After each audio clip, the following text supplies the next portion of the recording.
Hello students. Previous video में हमने transpiration chapter को स्टार्ट किया था, जिसमें हमने बात की थी types of transpiration, types of stomata and structure of stomata की। आज का ये वीडियो बेस्ड है opening and closing mechanism of stomata, रंध्रों के खुलने तथा बंद होने की क्रियाविधि। यदि हम किसी भी स्टोमेटा के ओपन और क्लोज्ड होने की कंडीशन को देखें तो स्टोमेटा के ओपन और क्लोज्ड होने की कंडीशन डिपेंड करती है ओपी ऑफ गार्ड सेल पर। गार्ड सेल की ऑस्मोटिक प्रेशर रक्षक कोशिका या द्वार कोशिका की ऑस्मोटिक प्रेशर वैल्यू के ऊपर डिपेंड करता है स्टोमेटा का ओपन होना या क्लोज्ड होना। जब गार्ड सेल का osmotic pressure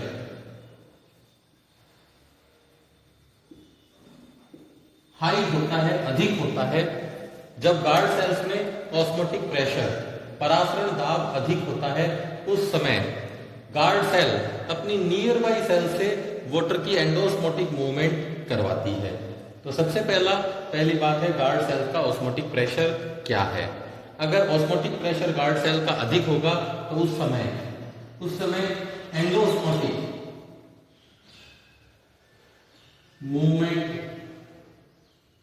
of water, guard cell में एंडोस्मोटिक मूवमेंट ऑफ वाटर होने से guard cell nearby cells जैसे सब्सिडरी सेल्स से वाटर को एब्जॉर्ब करती है।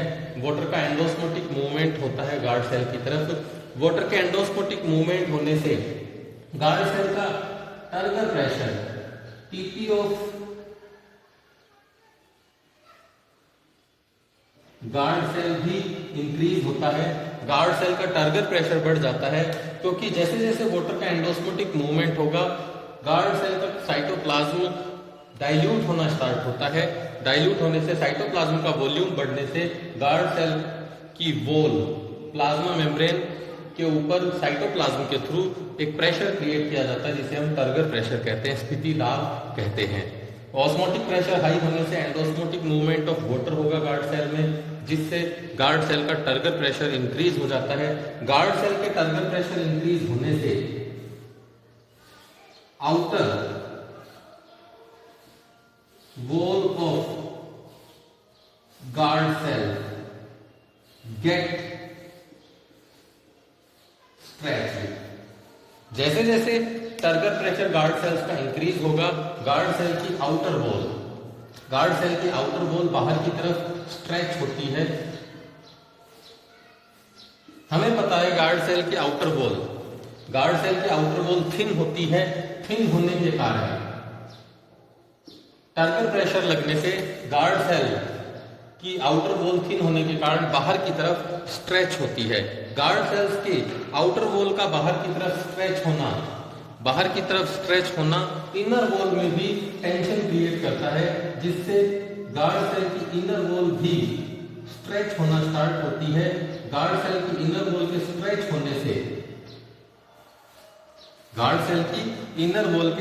होने से ये इनर वॉल आउटवर्ड मूवमेंट करती है, बाहर की तरफ मूवमेंट करती है, जिससे इनर वॉल में भी तनाव आ जाता है और इसी स्ट्रेचिंग या तनाव के कारण एक क्लोज्ड स्टोमेटा धीरे धीरे ओपन होता है।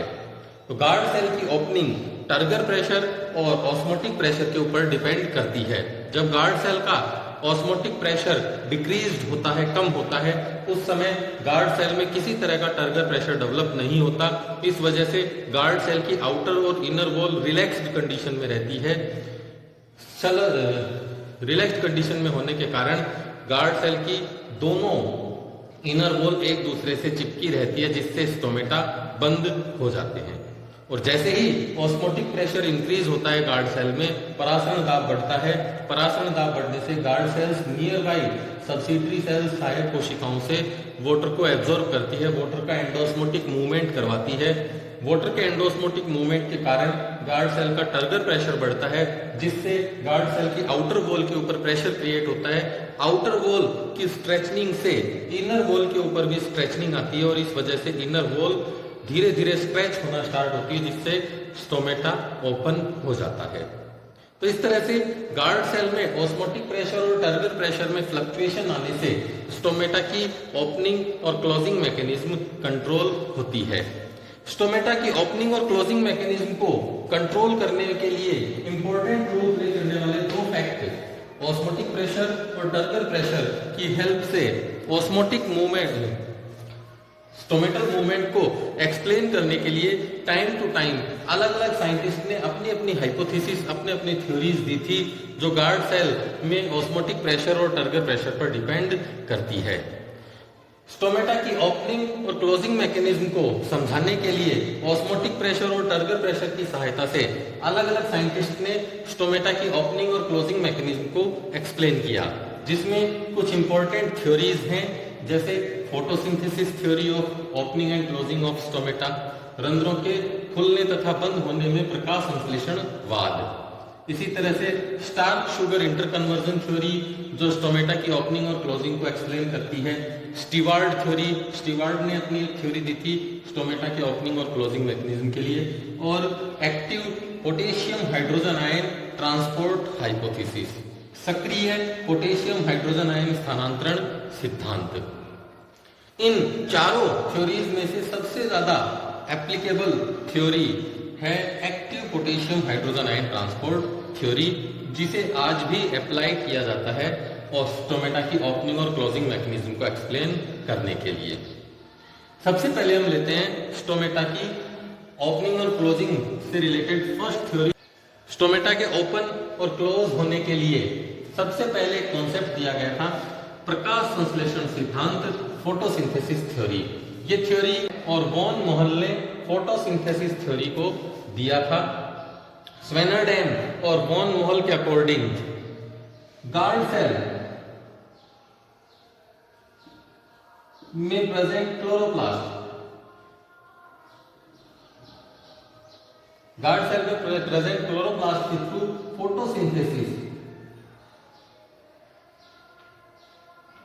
फोटोसिंथेसिस की प्रोसेस कंडक्ट करवाई जाती है। गार्ड सेल में प्रेजेंट क्लोरोप्लास्ट फोटोसिंथेसिस की प्रोसेस करता है। फोटोसिंथेसिस से गार्ड सेल में शुगर का डेवलपमेंट होता है, शर्करा बनती है, और इसी शर्करा बनने के कारण गार्ड सेल का ओपी इंक्रीज हो जाता है। ओपी इंक्रीज होने से गार्ड सेल में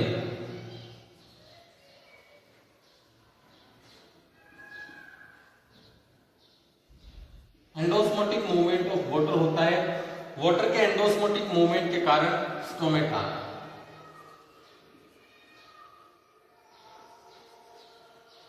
ओपन हो जाते हैं। स्वेनरडेन और वॉन मोहल के अकॉर्डिंग ड्यूरिंग डे आवर्स, दिन के समय गार्ड सेल में प्रेजेंट क्लोरोप्लास्ट फोटोसिंथेसिस की प्रोसेस कंडक्ट करवाते हैं। फोटोसिंथेसिस के रिजल्टेंट गार्ड सेल में शुगर बनती है, शर्करा बनती है। शुगर बनने से गार्ड सेल का ऑस्मोटिक प्रेशर इंक्रीज होता है, क्योंकि जैसे जैसे साइटोप्लाज्म में शुगर का कंसंट्रेशन बढ़ेगा, साइटोप्लाज्म कंसंट्रेशन भी इंक्रीज होता है, जिससे साइटोप्लाज्म कंसंट्रेशन बढ़ने से ऑस्मोटिक प्रेशर डेवलप होता है गार्ड सेल में, और इसी ऑस्मोटिक प्रेशर के कारण guard cell nearby subsidiary cells या अदर एपिडर्मल सेल्स से वाटर को एब्जॉर्ब करती है। दैट मींस वाटर का एंडोस्मोटिक मूवमेंट होता है। अंतःपरासनीय गमन होता है गार्ड सेल में जल का। वाटर के एंडोस्मोटिक मूवमेंट से गार्ड सेल की आउटर और इनर वॉल स्ट्रेच होती है, तन जाती है। स्ट्रेचिंग से स्टोमेटा ओपन हो जाते हैं। स्वेनरडेन और वॉन मोहल ने फोटोसिंथेसिस कॉन्सेप्ट से स्टोमेटा के ओपन और क्लोज होने को एक्सप्लेन किया था, परंतु यह कॉन्सेप्ट फुल्ली एप्लीकेबल नहीं है। आज के टाइम में ये डिस्कार्डेड कॉन्सेप्ट है, इसे मान्यता नहीं मिली। स्वेनरडेन और वॉन मोहल की फोटोसिंथेसिस कॉन्सेप्ट को अप्लाई नहीं किया जाता है स्टोमेटा की ओपनिंग और क्लोजिंग मैकेनिज्म के लिए, क्योंकि इसके लिए कई ऑब्जेक्शंस आए थे। जैसे स्वेनरडेन और वॉन मोहल के फोटोसिंथेसिस कॉन्सेप्ट के ऊपर कई ऑब्जेक्शंस थे। जैसे पहला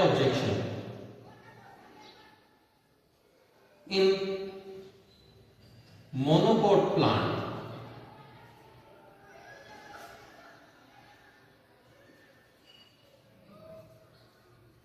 chloroplast of guard cell are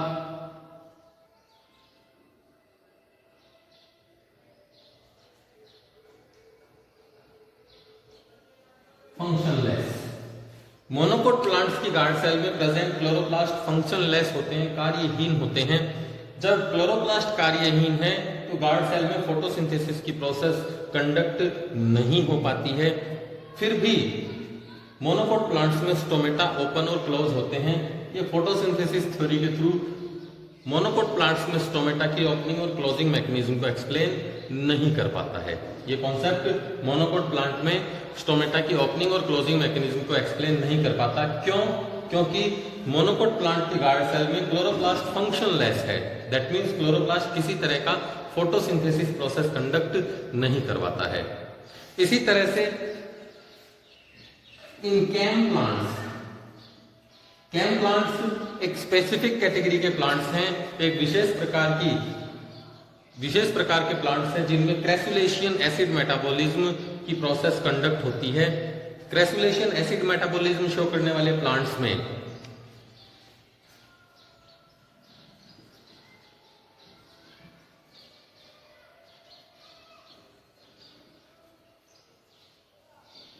in cam plants में स्टोमेटा नाइट के टाइम पर, नाइट आवर्स में, रात्रि के समय ओपन होते हैं और रात में फोटोसिंथेसिस की प्रोसेस कंडक्ट नहीं हो पाती है, क्योंकि फोटोसिंथेसिस के लिए सनलाइट की रिक्वायरमेंट जरूरी है, सनलाइट का होना मस्ट है। तो कुछ ऐसे प्लांट्स हैं जिनमें स्टोमेटा नाइट में ओपन होते हैं और डे आवर्स में क्लोज रहते हैं। तो इन प्लांट्स में फोटोसिंथेसिस की प्रोसेस जो नाइट में कंडक्ट नहीं हो पाती है, तो नाइट में इन स्टोमेटास को कैसे ओपन किया जाता है, ये प्लांट्स नाइट में अपने स्टोमेटा को किस तरह से ओपन कर पाते हैं, इस कॉन्सेप्ट को फोटोसिंथेसिस थ्योरी एक्सप्लेन नहीं कर पाती है।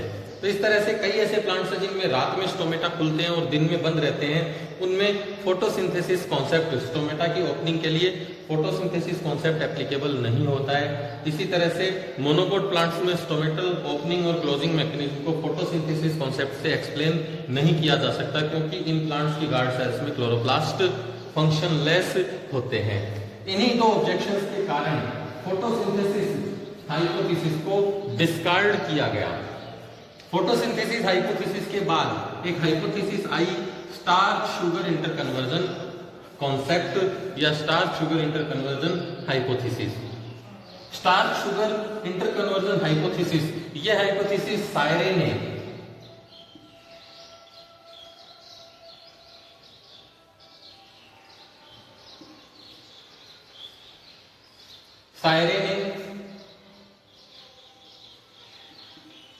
प्रपोज की थी। यह हाइपोथेसिस सायरे ने दी थी। सायरे के अकॉर्डिंग गार्ड सेल्स में स्टार्च और शुगर का इंटरकन्वर्जन, स्टार्च और शुगर के इंटरकन्वर्जन की प्रोसेस स्टोमेटल ओपनिंग को कंडक्ट करवाती है। सायरे के according during day hours,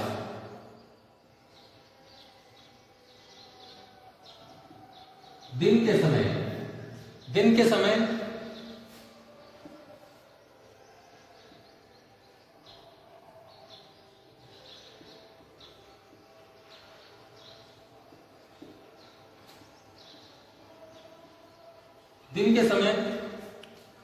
stomata में प्रेजेंट गार्ड सेल्स में CO2 कंसंट्रेशन हाई होती है। गार्ड सेल्स की CO2 कंसंट्रेशन इंक्रीज रहती है ड्यूरिंग डे आवर्स, और इसी इंक्रीज CO2 कंसंट्रेशन के कारण गार्ड सेल का pH भी हाई होता है। गार्ड सेल में CO2 कंसंट्रेशन ज्यादा होने के कारण गार्ड सेल्स का pH भी हाई होता है, और इसी हाई pH पर गार्ड सेल में stored food material starch, high pH approx 7.5, high pH पे, क्योंकि CO2 कंसंट्रेशन ज्यादा होने के कारण गार्ड सेल्स में pH लेवल ज्यादा हो जाता है, यानी गार्ड सेल्स का एनवायरनमेंट बेसिक हो जाता है, और इसी बेसिक एनवायरनमेंट में गार्ड सेल्स का starch, stored food material starch glucose में 1-फॉस्फेट। ग्लूकोज 1-फॉस्फेट में कन्वर्ट हो जाता है। ग्लूकोज 1-फॉस्फेट की प्रेजेंस, दैट मींस स्टार्च का ग्लूकोज में इंटर कन्वर्जन, ये गार्ड सेल के ऑस्मोटिक प्रेशर को इंक्रीज कर देता है। गार्ड सेल के ऑस्मोटिक प्रेशर इंक्रीज होने से गार्ड सेल्स में एंडोस्मोटिक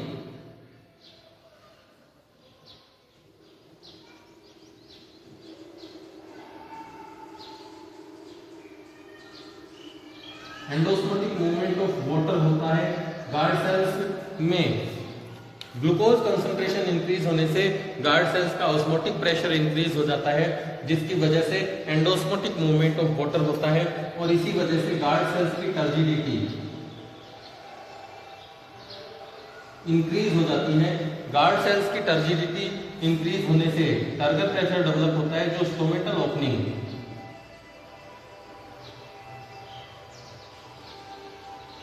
को कंडक्ट करवा देता है।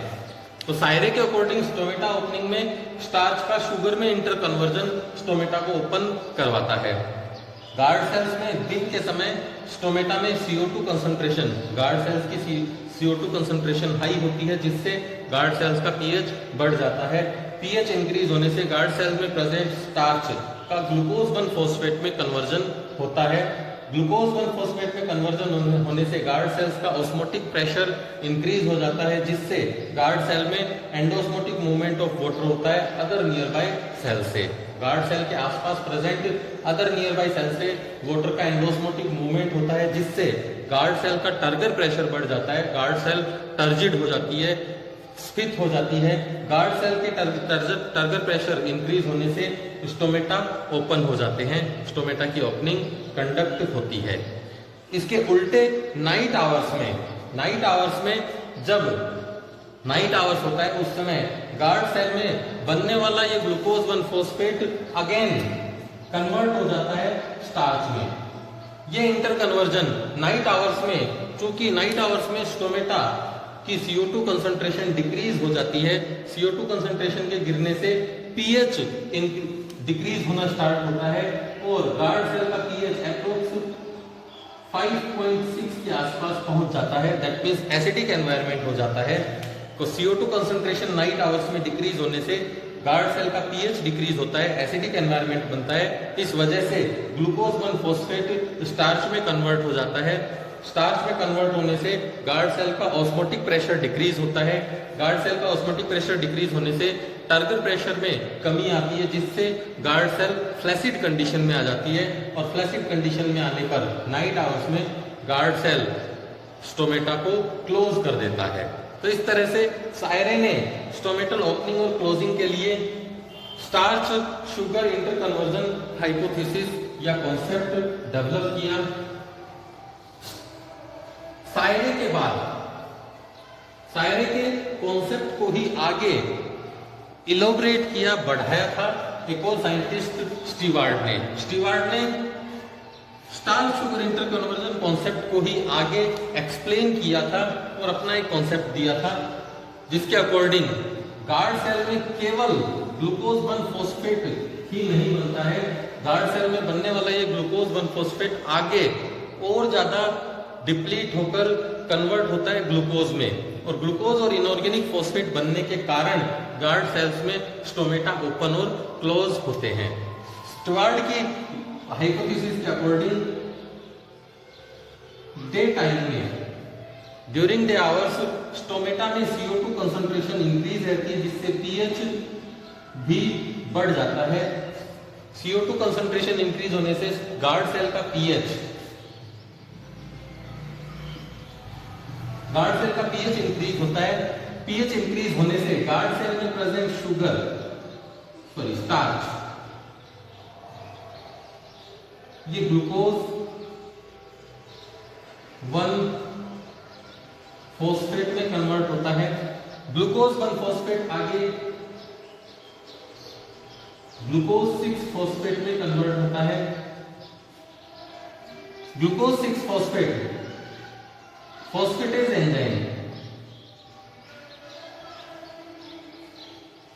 एंजाइम की प्रेजेंस में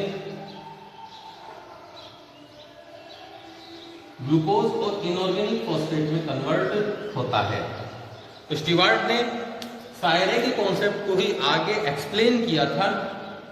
स्टीवार्ट के अकॉर्डिंग केवल ग्लूकोज 1 फॉस्फेट ही स्टोमेटल ओपनिंग के लिए रेस्पॉन्सिबल नहीं होता है। ये ग्लूकोज 1 फॉस्फेट जो सायरे के अकॉर्डिंग ग्लूकोज 1 फॉस्फेट बनता है गार्ड सेल्स में, ये ग्लूकोज 1 फॉस्फेट आगे डिप्लीट होता है ग्लूकोज 6 फॉस्फेट में। Glucose 6 phosphate again phosphatase enzyme के प्रेजेंस में ग्लूकोज और इनऑर्गेनिक फॉस्फेट में कन्वर्ट हो जाता है। गार्ड सेल में बनने वाला ग्लूकोज और इनऑर्गेनिक फॉस्फेट गार्ड सेल के ओपी को इंक्रीज करवाता है। ओपी इंक्रीज होने से गार्ड सेल का ऑस्मोटिक प्रेशर इंक्रीज होने से गार्ड सेल में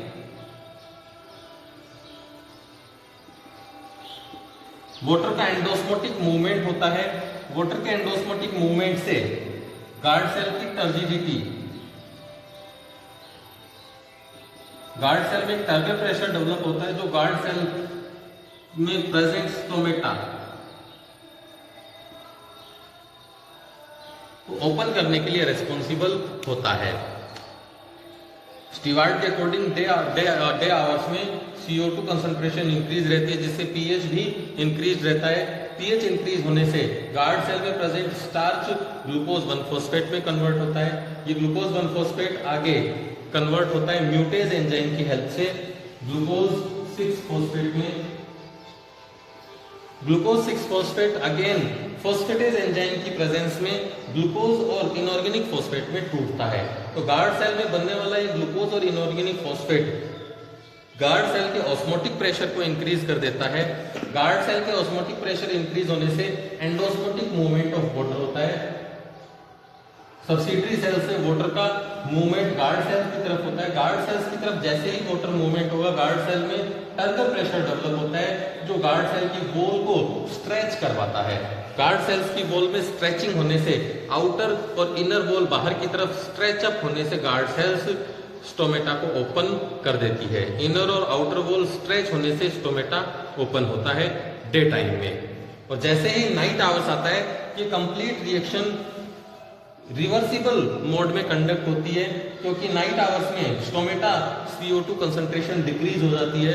स्टोमेटा की CO2 कंसंट्रेशन गिरने से पीएच डिक्रीज होता है, एसिडिक एनवायरनमेंट बनता है जिसकी वजह से बनने वाला ग्लूकोज इनऑर्गेनिक फॉस्फेट से रिएक्शन करके ग्लूकोज 6 फॉस्फेट बना देता है। Glucose 6 phosphate again glucose 1 phosphate में कन्वर्ट होता है।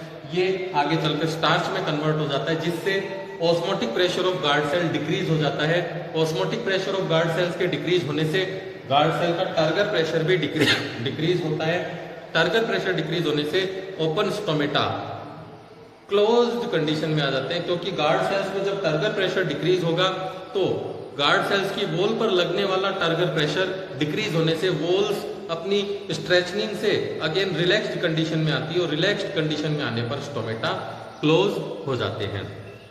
स्टीवार्ट ने अपना ये कॉन्सेप्ट दिया था स्टोमेटा के ओपन और क्लोज होने के लिए, बट स्टीवार्ट का ये कॉन्सेप्ट भी एप्लीकेबल नहीं है क्योंकि इस कॉन्सेप्ट के अगेंस्ट में भी कई ऑब्जेक्शंस आए थे। जैसे पहला ऑब्जेक्शन था इन अनियन, प्याज में,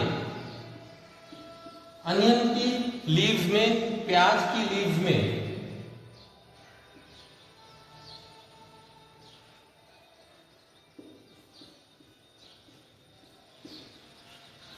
प्याज की गार्ड सेल्स में शुगर डेवलपमेंट नहीं होता है, शुगर का फॉर्मेशन नहीं होता है। प्याज की लीव्स में गार्ड सेल्स में शुगर नहीं बनता है, तो फिर भी अनियन प्लांट्स की लीव्स में स्टोमेटा ओपन और क्लोज होते हैं।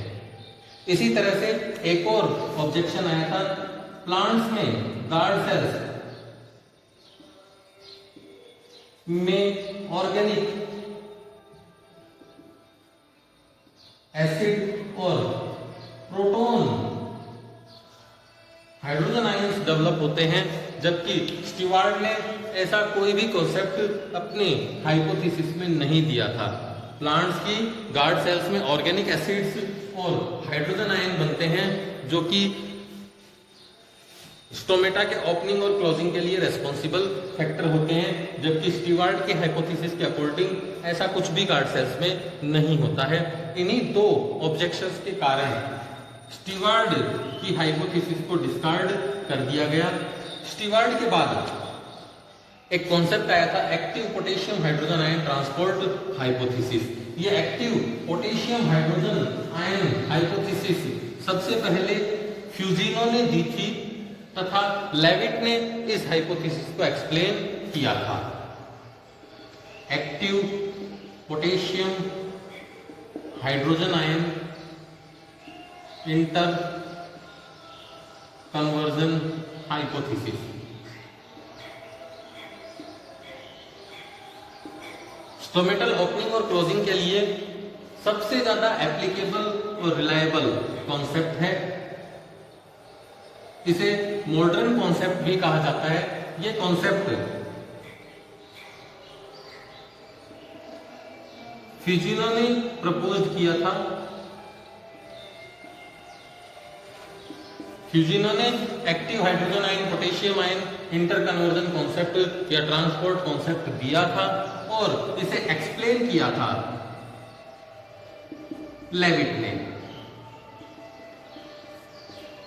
Active hydrogen ion potassium ion concept was proposed by Fujino and explained by Levitt. Levitt ने इस active hydrogen ion potassium ion concept को एक्सप्लेन किया था स्टोमेटल ओपनिंग और क्लोजिंग मैकेनिज्म के लिए।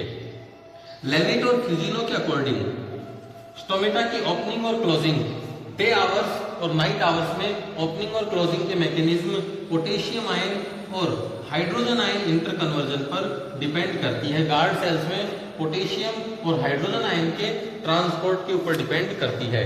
गार्ड सेल में पोटेशियम और हाइड्रोजन आयन के ट्रांसपोर्टेशन पर डिपेंड करती है। लेविट के अकॉर्डिंग ड्यूरिंग डे आवर्स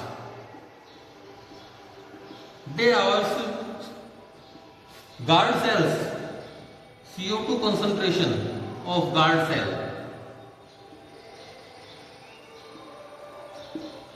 दिन के समय गार्ड सेल में CO2 कंसंट्रेशन इंक्रीज्ड रहती है।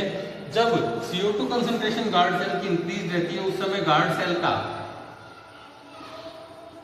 pH ऑफ गार्ड सेल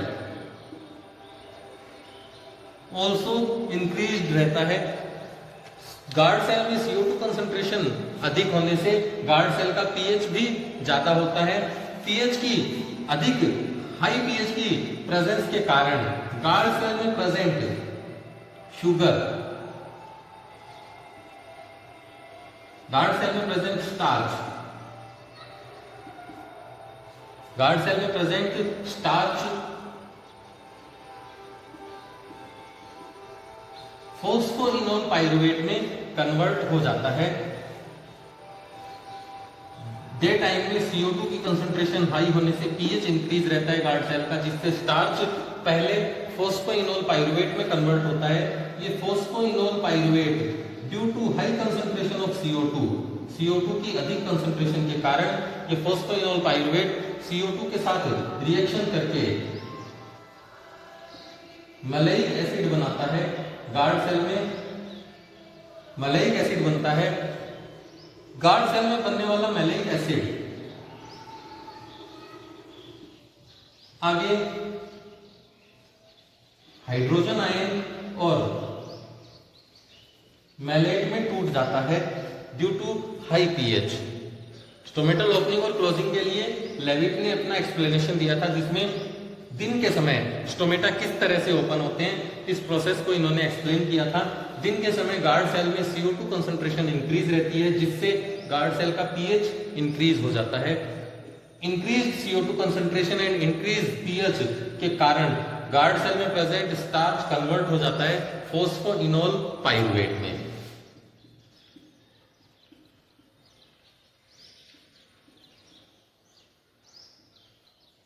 ये फॉस्फोइनोल पाइरुवेट CO2 के साथ रिएक्शन करके मैलेइक एसिड बनाता है।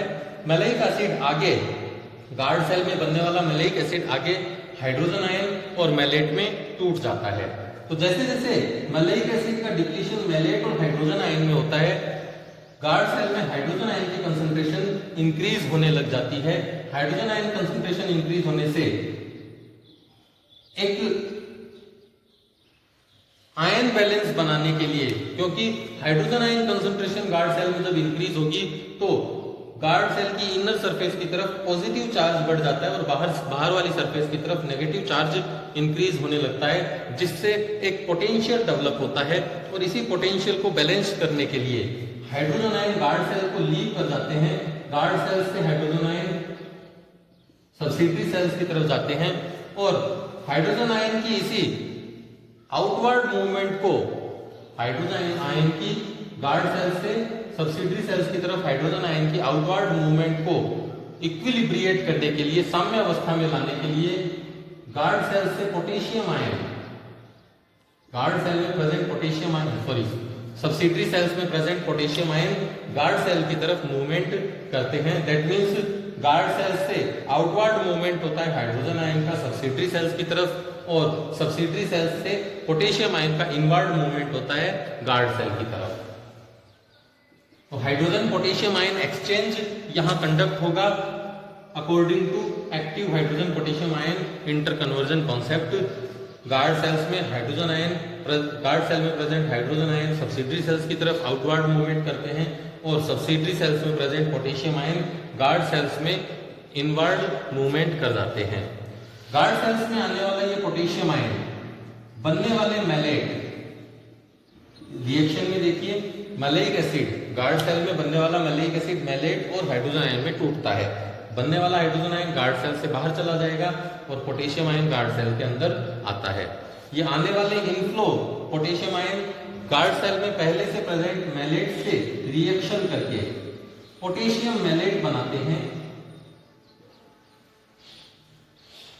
गार्ड सेल में पोटेशियम मैलेट का बनना, ये गार्ड सेल्स में पोटेशियम मैलेट का बनना गार्ड सेल्स